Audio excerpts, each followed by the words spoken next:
وزیر اعظم سے وزیر اعلیٰ پنجاب، چیف سیکرٹری اور آئی جی انعام غنی کی ملاقات، گریٹر اقبال پارک واقعے پر بریفنگ۔ عمران خان نے خواتین کے تحفظ کے لیے فوری اور سخت اقدامات، ملزمان کے خلاف فوری کارروائی کی ہدایت کر دی۔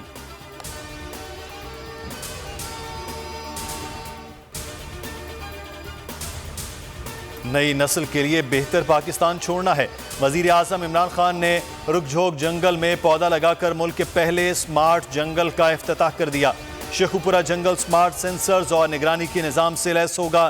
کہا راوی اربن پروجیکٹ پاکستان کے مستقبل کے لیے بہت اہم ہے۔ پروجیکٹ آسان ہوتا تو پنجاب سپیڈ شہباز شریف بنا لیتے۔ سب دیکھیں گے ہم نیا اور ماڈرن شہر بنا سکتے ہیں۔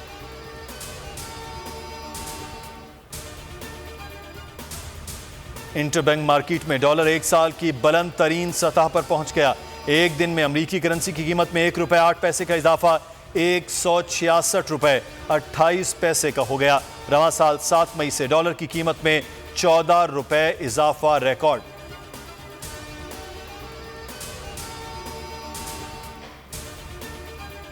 سندھ میں نون لیگ کا جھگڑا سنگین ہو گیا۔ شہباز شریف جلسے سے پہلے مفتاح اسماعیل سمیت 7 عہدیدار مستعفی۔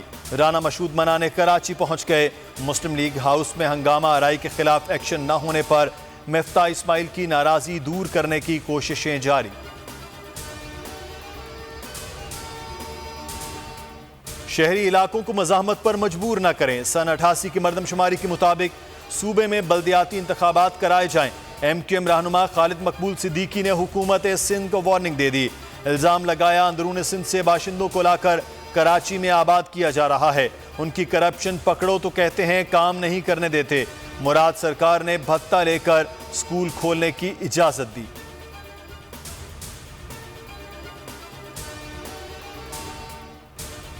افغانستان میں خون نہیں بہا، معاملہ افام و تفہیم سے حل ہو رہا ہے۔ پاکستان براہ راست افغانستان کے کسی معاملے میں ملوث نہیں۔ وزیر داخلہ شیخ رشید احمد کہتے ہیں بھارت کے چہروں پر شکست لٹک رہی ہے، وہاں صف ماتم بچھی ہوئی ہے۔ دستانے پہنے ہاتھ سی پیک کو نقصان پہنچانے کی کوشش کر رہے ہیں۔ مولانا فضل الرحمان کو افغانستان کی صورتحال کا ادراک ہے۔ پی ڈی ایم میں مولانا کے علاوہ سب انڈر 19 ٹیم ہے۔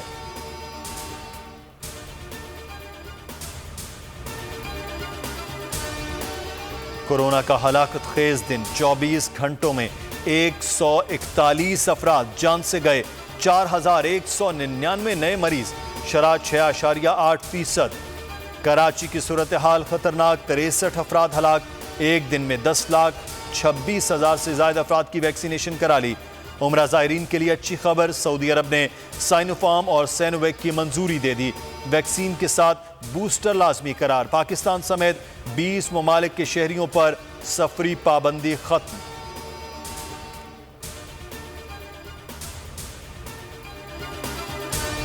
اور شاہین شاہ افریدی کو ویسٹ انڈیز کے خلاف عمدہ کھیل کا پھل مل گیا۔ ٹاپ 10 میں بالرز میں شامل، ٹیسٹ درجہ بندی میں 18ویں سے 8ویں نمبر پر آ گئے۔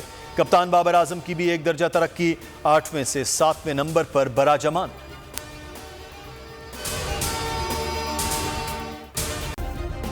سبسکرائب کریں اور بیل دبائیں تاکہ کوئی خبر رہ نہ جائے۔